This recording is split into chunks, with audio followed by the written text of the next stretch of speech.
एक गांव में एक गर्भवती चुड़ैल और उसकी बेटी होती है।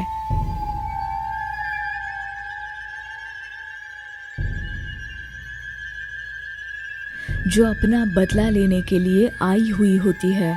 वो अपने साथ हुए अन्याय के बदले और वही अन्याय किसी और के साथ ना हो, इसलिए लोगों को बहुत भयानक तरीके से मार भी देती है।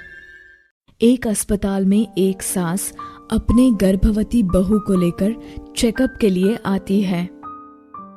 बहू और सास बैठे होते हैं, तभी वहां डॉक्टर आते हैं। सास बहू को बोलती है, बहू तू यही रुक, मैं अभी डॉक्टर से कुछ जरूरी बात करके आती हूँ। ठीक है माँ जी। फिर सास वहां से डॉक्टर के केबिन में जाती है और उनसे बात करने लगती है। डॉक्टर साहब, ये जो मेरी बहू पेट से है, मुझे उसके पेट में लड़का है या लड़की है ये जानना है। ये आप क्या कह रही हैं? मैं आपको ये बात नहीं बता सकता, ये कानून के खिलाफ है। सास हंसने लगती है और हंसते हंसते अपने पर्स से नोटों का बंडल निकालकर डॉक्टर के सामने रख देती है और कहती है, क्यों, अब तो होगा ना ये काम? डॉक्टर मुस्कुराता है और पैसे लेकर कहता है, समझो आपका काम हो गया। फिर सास बाहर आती है और उसके पीछे एक नर्स भी आती है और गर्भवती बहू को चेकअप के लिए ले जाती है। उस बहू की डॉक्टर सोनोग्राफी करवा लेते हैं और सास को बता देते हैं कि उसके पेट में एक लड़की है। फिर सास गुस्सा होती है और डॉक्टर से कहती है, उस बच्चे को खत्म कर दो। यह बहू को कुछ पता नहीं होता है। डॉक्टर और नर्स ऑपरेशन की सारी तैयारियां करवा देते हैं। शाम होने को होती है। उस बहू को एक बेड पर लेटाया हुआ होता है। यहाँ सास बाहर बैठी होती है। तभी उसे एक बच्ची जोर से कुछ फेंक कर मारती है। सास को गुस्सा आता है और वो उठकर उस बच्ची के पीछे जाती है और उसका हाथ पकड़कर उसे कहती है, तूने मुझे मारा, रुक, तुझे मैं अभी सबक सिखाती हूँ। तभी एक भयानक आवाज आती है, सबक तो तुझे अब हम सिखाने वाले हैं। और वहां उसके सामने एक चुड़ैल आती है और वो बच्ची भी चुड़ैल बन जाती है और उन दोनों को देख सास डर जाती है। चुड़ैल, मुझे छोड़ दो प्लीज। चुड़ैल और उसकी बेटी हंसने लगती है। तुझे छोड़ दूंगी तो तू उस नन्ही सी जान को मार देगी। तुझे बेटी नहीं चाहिए ना, तो तू भी जिंदा रहने के लायक नहीं है।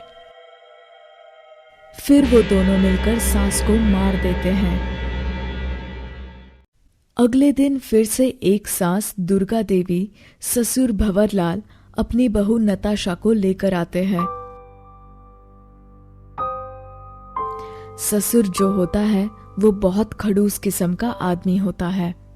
वो आते ही सीधे डॉक्टर के केबिन में चला जाता है और डॉक्टर से बात करता है और बाहर चला आता है। अपनी बहू के तरफ देखता है और कहता है कि, सुनो बहू, डॉक्टर ने कहा है कि तुम्हारी और बच्चे की जान को अभी कुछ खतरा है, तो तुम्हें वो एडमिट करेंगे। लेकिन बाबूजी, मुझे तो कुछ नहीं हुआ है। हम तो यहाँ रेगुलर चेकअप के लिए आए हैं ना। तभी उसकी सास गुस्से से कहती है, तू अपना ज्यादा दिमाग मत चला। उन्होंने कहा ना, डॉक्टर ने उनसे कहा है तो कुछ तो बात होगी ना। माँ जी, निवेश को आने दीजिए, फिर हम एडमिट हो लेंगे। हमने तुमसे कुछ पूछा नहीं है, बताया है कि तुम्हें एडमिट होना है। नताशा सोच में पड़ती है कि वो तो रेगुलर चेकअप करवाने आई है, फिर ये सब क्या है। नताशा को एडमिट किया जाता है। नताशा आंखें बंद करके सोई हुई होती है। तभी उसे वहां से किसी के जाने का एहसास होता है। वो आंखें खोलती है पर उसे कोई दिखाई नहीं देता। वो इधर उधर देखने लगती है तो उसे एक छोटी बच्ची भागते हुए दिखती है। नताशा उठकर उसे देखने जाने लगती है तो बाहर बैठी हुई उसकी सास उसे रोकती है और पूछती है, कहाँ जा रही है तू? माँ जी, मुझे अभी यहाँ से एक छोटी लड़की भागते हुए दिखी। कोई लड़की नहीं गई, मुझे तो नहीं दिखी। जा, तू अंदर जाकर लेट जा, डॉक्टर अभी आते होंगे। नहीं माँ जी, सच में कोई है। अच्छा ठीक है, मैं जाकर देखती हूँ। दुर्गा देवी जाकर देखने लगती है। वो देखती है तो एक छोटी लड़की भागकर एक रूम में जाती है। दुर्गा देवी भी उसके पीछे आती है। वो उस रूम में चली जाती है पर वहाँ वो लड़की नहीं होती। दुर्गा देवी को आश्चर्य हो जाता है कि वो लड़की आई तो यहाँ थी, फिर गई कहाँ। वही सोचते सोचते वो पीछे मुड़ जाती है तो उसके सामने चुड़ैल होती है। दुर्गा देवी बहुत डर जाती है और जोर से चिल्लाती है। उसकी आवाज सुनकर नताशा और भंवरलाल वहां दौड़कर आते हैं और देखते हैं तो चुड़ैल ने दुर्गा देवी को हवा में उठाया होता है। भंवरलाल और नताशा डर जाते हैं।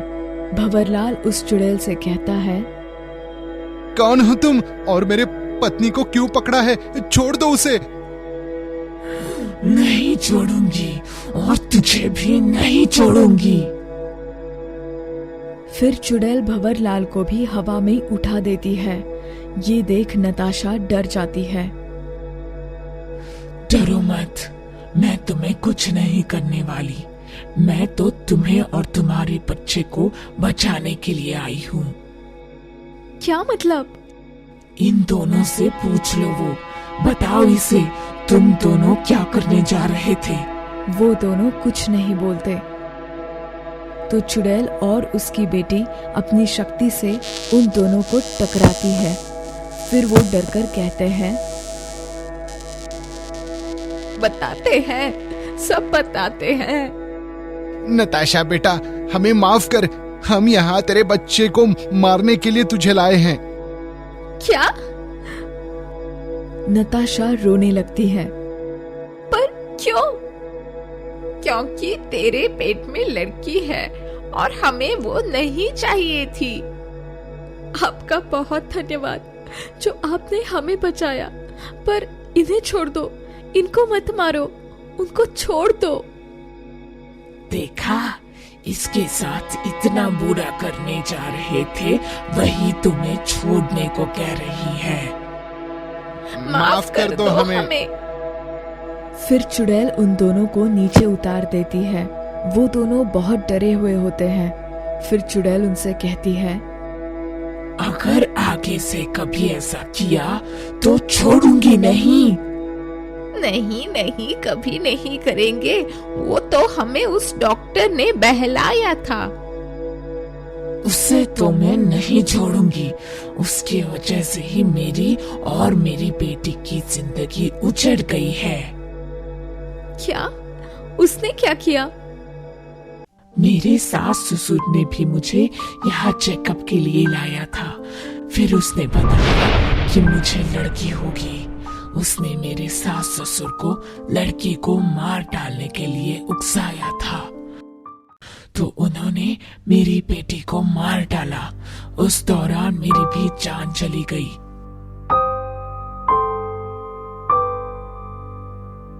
फिर तो ऐसे डॉक्टर को सजा मिलनी चाहिए। हाँ, मैंने बहुत कोशिश की थी, पर उसके पास शक्ति कवच है तो मैं कुछ नहीं कर पाती। अगर हम तुम्हारे शरीर में प्रवेश कर लेंगे तो हम उसे मार सकेंगे। लेकिन मेरे पेट में तो बच्चा है उसे नुकसान होगा तो। नहीं नहीं, ऐसा मत करो। तभी डॉक्टर और नर्स वहां आते हैं और देखते हैं कि वहां चुड़ैल है।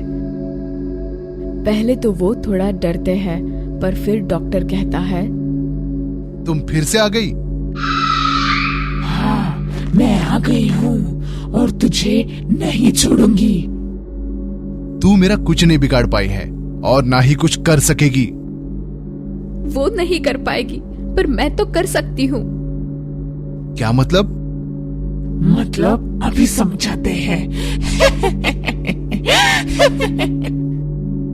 चुड़ैल और उसकी बेटी नताशा के शरीर में प्रवेश करते हैं और फिर डॉक्टर को मारना शुरू करते हैं।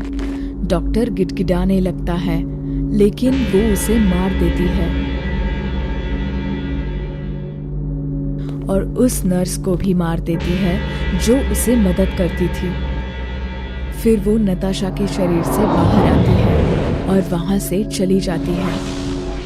फिर नताशा के सास ससुर उसको लेकर घर आते हैं। नताशा को बेटी होती है। सब उसका लाड़ प्यार करते हैं और खुशी खुशी रहने लगते हैं।